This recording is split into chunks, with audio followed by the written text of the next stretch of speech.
উপনিৰ্বাচনত চিডলি সমষ্টি দখল কৰাৰ কাৰণে কংগ্ৰেছে তৎপৰতা চলাইছে। আজি ভূপেন বৰাই চিডলি সমষ্টিত যোগদান পৰ্ব আৰম্ভ কৰিছে। কিমানখিনি তেওঁলোকে প্ৰত্যাহ্বান দিব পাৰে? মই আগতে কৈছোঁ, এতিয়াও কম, যোনে যোনে দখল কৰিম বুলি আহে ইয়াতে দখল কৰিব নোৱাৰে।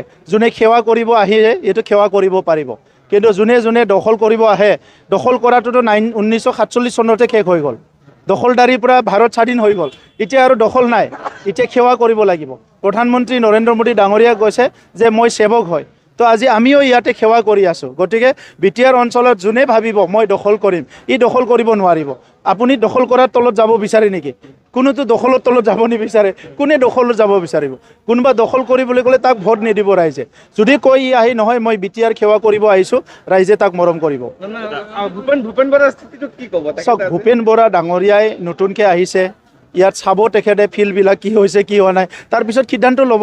আমিতো দেখা নাই ইয়াত কংগ্ৰেছৰ যে কিবা আছে, আমি দেখা নাই। কাৰণ সেই আগৰ সময়ত BPFৰ লগত যিটো আগৰ পৰিৱেশ আছিলে, সেই সময়তে কংগ্ৰেছ শেষ হৈ গৈছে।